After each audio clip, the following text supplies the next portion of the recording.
এখন যেহেতু শীতকাল আজও আমি শীতের কাপড় পরিনি। কিন্তু এই নতুন বছরের ১ম দিক থেকে এত পরিমাণ শীত পড়তেছে তা বলার বাহিরে। আজ সকাল, সকাল ঘুম থেকে উঠছি এত পরিমাণ শীত পড়তেছিল আমি তো তাড়াতাড়ি উঠে শীতের কাপড়টা গায়ে দিয়ে বিছানাটা গুছিয়ে নিচ্ছিলাম। আর এদিকে আমার পাটা তো ঠান্ডা বরফ হয়ে যাচ্ছিল পায়ে মজা পরিনি। স্যান্ডেল পরে আছি তারপরেও এত পরিমাণ ঠান্ডা লাগতেছিল। মজা পরিনি যে কাজ করতে, করতে গরম লেগে যাবে এইজন্য আর মজা পরা হয়নি। সো হ্যালো এভরিওয়ান, আসসালামু আলাইকুম সবাইকে। আশা রাখছি সবাই অনেক ভালো আছেন। হঠাৎ করে আমার আজকে ঠান্ডা লেগে গেছে আর গলার ভয়েসটাও দেখি চেঞ্জ হয়ে যাচ্ছে। এই ভিডিওটা হচ্ছে 2 দিন আগের। ভিডিওটা এডিট করে রেখে দিয়েছিলাম কিন্তু ভয়েস দেওয়ার সময় হয়ে ওঠে নাই। সকালে ঘুম থেকে উঠে আমার প্রথম কাজ হচ্ছে বিছানাটা গোছানো। যেহেতু একটু পরে বাবু এসে আবার বিছানার উপরে বসে খেলা করবে এইজন্য আমি আগে বিছানাটা গুছিয়ে রেখে অন্য কাজে যাই। আমার ঘরটা পরিষ্কার পরিপাটি না থাকলে আমার দেখতে একটুও ভালো লাগে না। এইজন্য যত পারি ততটা গুছিয়ে রাখি। আমার যেহেতু ছোট বাবু আছে সব সময় এলোমেলো করে ফেলে তারপরেও আমি গুছিয়ে রাখি। আমার কাছে মনে হয় বিছানার চাদরটা একদম টান টান থাকবে, যেরকম গুছিয়ে রাখবো ওরকমই থাকবে, কিন্তু থাকে না। আমার বাবু আছে এই জন্য। তারপরও যতবার এলোমেলো হয় আমি ততবারই গুছিয়ে রাখি। আর আমার বাবুটা না একটু দুষ্টু আছে, ঘরের জিনিস বাহিরে ফেলে দেয় জানালা দিয়ে। আমার খুবই খারাপ লাগে। ও যেহেতু অনেকটাই ছোট, ভালো একটা বোঝে না এখনো কিছু, তবে অনেকটা লক্ষ্মীও আছে। আমার অনেক কাজে হেল্প করে আমাকে। আমি যখন ঘর ঝাড়ু দেই তখন ময়লা উঠানোর জন্য ডাস্টবিনটা আমাকে এনে দেয়। এত ছোট বয়সে অনেক কিছুই বুঝে যায়। আমি একটা কাজ করতে যাচ্ছি ও টের পেয়ে যায় যে কোনটা লাগবে, সেটা আমাকে এনে দেয় নিজের থেকে। তখন আমার অনেক ভালো লাগে। ওর বাবা বাসায় আসলে আমি ওইগুলো আবার ওর বাবাকে বলি, ওর বাবাও অনেক খুশি হয়। যাই হোক, বিছানাটা গুছিয়ে এখন ড্রেসিং টেবিলটা মুছে রেখে দিচ্ছিলাম।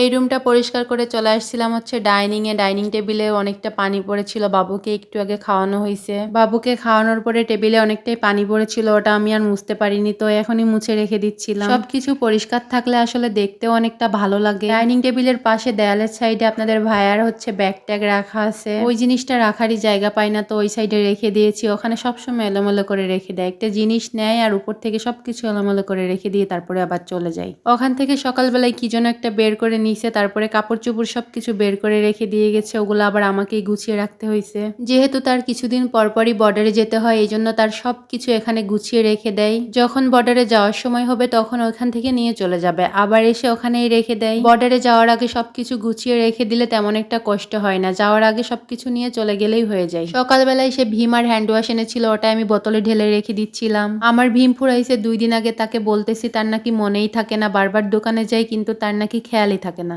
আজকে সকালে সে নিয়ে আসছে নিজের থেকেই, একবারও বলা লাগে নাই। তো প্রতিবার এনে সে নিজেই বোতলে ঢেলে রেখে দেয়, এবার আর সময় পাই নাই ঢালার, ওই জন্যই আর কি আমি ঢেলে রেখে দিচ্ছিলাম। কিছু করার নাই, যেহেতু একটু পরে আমার লাগবে। প্রথমে আমি হ্যান্ড ওয়াশটা ঢেলে রেখে দিচ্ছিলাম, প্যাকেটের টান ছিল আগে, যেহেতু বোতল ছিল এই জন্য প্যাকেটের টান ছিল। তো এটা ঢেলে আমি আবার হচ্ছে রান্না করতে যাব, অনেকটাই বেলা হয়ে যাচ্ছিল। সব সময় আমি ভাবি এক হয় আর এক, এখন ভাবতেছিলাম যে তাড়াতাড়ি করে ঢেলে আমি রান্না করতে চলে যাব, কিন্তু এই যে ঢালতে গেছি অনেকটাই পড়ে গেছিল। ভাবলাম এখন বেসিংটা একটু ধুয়ে রেখে দিই, যেহেতু পড়ে গেছে অনেকটাই। একটা কাজ করতে যে আরো 2-3টা কাজ আমার বেড়ে যায়। এই যে এখন ধুচ্ছিলাম, নিচেই পানি পড়তেছিল, ওটা ধুয়ে আমার আবার নিচের পানি মোছা লাগবে। এখনো কিন্তু আরো অনেক কাজই আমার পড়ে আছে, তো থালা বাসন পড়ে আছে, ওগুলা ধুতে হবে। আমার এই বেসিংটা অনেকটাই ছোট, যার কারণে পানি ছাড়লেই নিচেই পানি পড়ে যায়। তারপরে এই তো থালা বাসনগুলো ধুয়ে আমি রেখে দিচ্ছিলাম গুছিয়ে। থালা বাসনগুলো রাখতে যেয়ে দেখি আমার ওই রুমের অবস্থা খুবই খারাপ। সে যখন সকালবেলা বাহিরে গেছে তখন কাপড় চোপড় বিছানার উপরে ছড়াই ছিটকায় রেখে গেছে।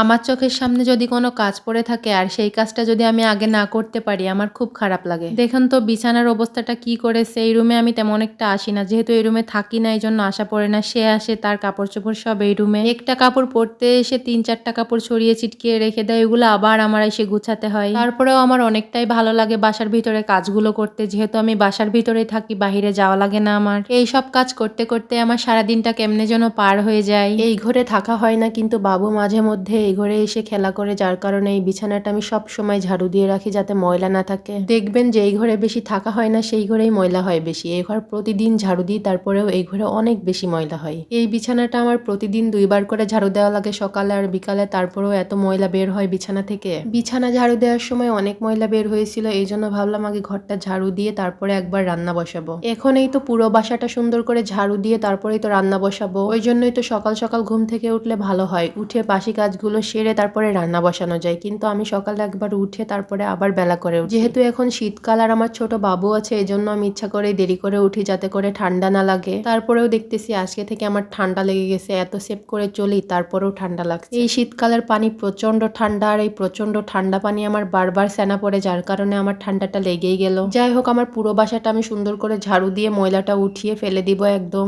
আর অফ ক্যামেরাতে আমি সবজিগুলো কেটে নিয়েছি, এখন জাস্ট রান্নাটা বসিয়ে দিব যেহেতু অনেকটাই বেলা হয়ে গেছে। আজ একটু সবজি রান্না করব, সিম রান্না করব। সিম আমার এই শীতকালে খাওয়াই হয় নাই। এখন বলতে পারেন খান নাই কেন, কে বারণ করছে খেতে? আসলে সিম জিনিসটা আমার একটুও ভালো লাগে না, যার কারণে কিনতে দেয়নি। কিন্তু একবার কিনছিল, ওটা হচ্ছে ফ্রিজে থেকেই পচে গেছিল আর রান্না করা হয় নাই। সিম আর আলু হচ্ছে আমি মাছ দিয়ে রান্না করব, সাথে মূলাও দিয়েছিলাম, মানে একদম ঝোল শুকিয়ে চচ্চড়ি টাইপের করব। এত মজা হয়েছিল এই তরকারিটা খেতে। এই বছরের প্রথমবার আজকেই খেলাম হচ্ছে সিম, এই জন্য হয়তো এত বেশি ভালো লাগছিল। আজ এক পদই করছি কারণ আরেক পদ কালকেরটা কিছুটা আছে, ওইটা গরম করলেই হয়ে যাবে, ফ্রিজে রেখে দিয়েছি, ওই জন্য এক পদ দিয়ে আজকে চালিয়ে দিচ্ছিলাম। আর এদিকে রান্না করতে করতে কিন্তু বেলা 12টা বেজে গেছে। আমার হাজবেন্ড তো একটু পরেই বাসায় চলে আসবে, তো আমার রান্নাও কিন্তু প্রায় হয়ে এসেছে। ঝোলটা শুকালেই কিন্তু রান্নাটা হয়ে যাবে। যেহেতু চচ্চড়ি তরকারি, এই জন্য বেশিক্ষণ থাকা লাগে না, জাস্ট একটু নেড়ে চেড়ে আবার চলে যাচ্ছিলাম অন্য কাজ করতে। তরকারিতে মাছটা দিয়ে আমি আবার হচ্ছে ভীমটা ঢালতে গেছিলাম কৌটাতে। আমার এই ভীমটা একদম শেষ হয়ে গেছিল, বোতলে একটুও ছিল না, তো আমি ঢেলে নিচ্ছিলাম সুন্দর করেই। ঢালতে গেলে আমার কাছে একটু না একটু পড়বেই নিচেই, যার কারণে আমি হচ্ছে সিঙ্কের ভিতরে ঢালতেছিলাম। পড়লে সিঙ্কের ভিতরেই পড়বে, তাহলে আমি সিঙ্কটা পরিষ্কার করে ফেলতে পারবো।